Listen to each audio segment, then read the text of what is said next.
Yes, നമുക്ക് തീക്കോയിലേക്കൊന്ന് പോകണം. അവിടെ ശ്യാം പ്രസാദ് ഉത്തമനുണ്ട്.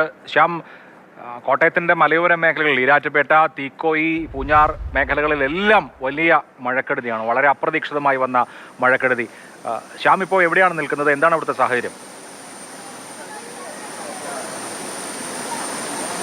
അഭിലാഷം, ഞാനിപ്പോൾ ഉള്ളത് തീക്കോയി പഞ്ചായത്തിലാണ്. തീക്കോയി പഞ്ചായത്തിലെ മർമലഗിരി പഞ്ചായത്താണ്. ഇപ്പോൾ ഈ റോഡ് ഈ മർമലഗിരി എന്ന് പറയുന്ന ഈ സ്ഥലത്തെ ഈ റോഡ് പൂർണ്ണമായിട്ടും ഒലിച്ചുപോയി. നമുക്ക് കാണാം, മലവെള്ളം കുത്തിയൊലിച്ച് ഇതൊരു റോഡാണ്. ആ റോഡ് പൂർണ്ണമായിട്ടും പോയി. തൊട്ടപ്പുറത്ത് കാണുന്ന ഏകദേശം 50-ലധികം വീടുകളുണ്ട്. ആ വീടുകളെല്ലാം തന്നെ ഒറ്റപ്പെട്ട അവസ്ഥയിലാണ്.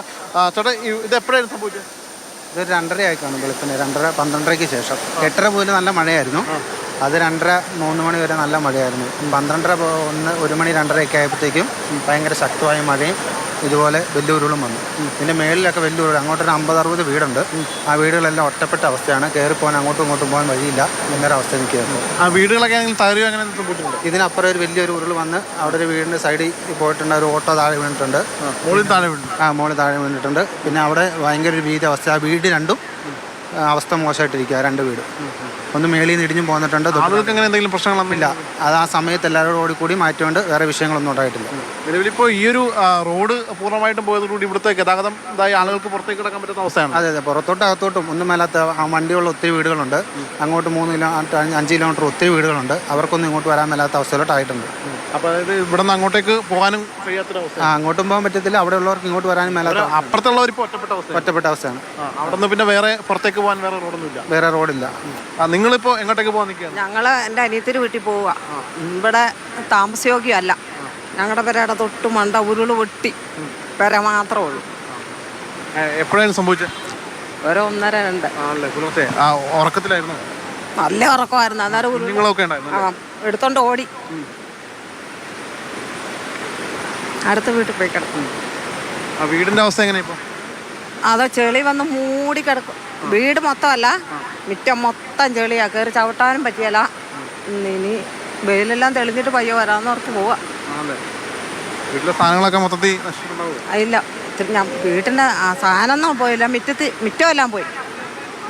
മോൻ പേടിച്ചായിരുന്നോ? പേടിച്ചു പോയോ? എന്താ ഉണ്ടായേ?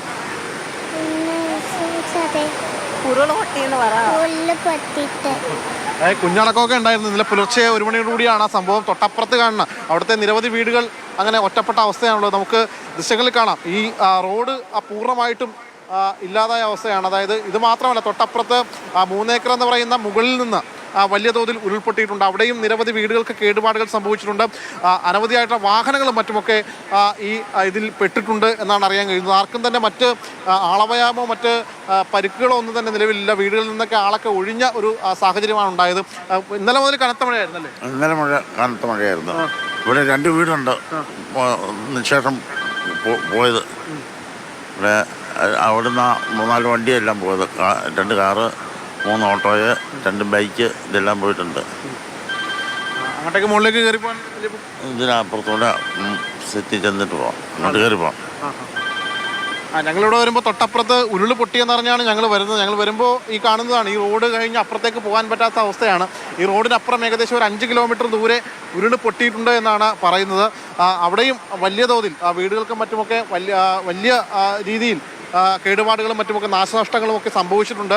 നിലവിലിപ്പോൾ ഈ റോഡ് പൂർണ്ണമായിട്ടും സഞ്ചാരയോഗ്യമല്ല. തൊട്ടപ്പുറത്ത് കരയിലെ ഏകദേശം 50ഓളം വരുന്ന വീടുകൾ ഒറ്റപ്പെട്ട അവസ്ഥയാണ്. അവർക്ക് ഇപ്പുറത്തേക്ക് മറുകര കടക്കാൻ പറ്റാത്ത സാഹചര്യമാണുള്ളത്. എന്തായാലും ഈ അടിയന്തരമായിട്ട് ഈ റോഡ് നന്നാക്കിയെങ്കിൽ മാത്രമേ ഈ അക്കരെയുള്ള ആളുകൾക്ക് റോഡിന്റെ അവസ്ഥ വളരെ ദയനീയമാണ്. അപ്പുറത്തുള്ള ആളുകൾ എവിടെ നിന്ന് ഒറ്റപ്പെട്ടു എന്നുള്ളതാണ് ഒരു പ്രധാനപ്പെട്ട പ്രശ്നം. നമുക്ക്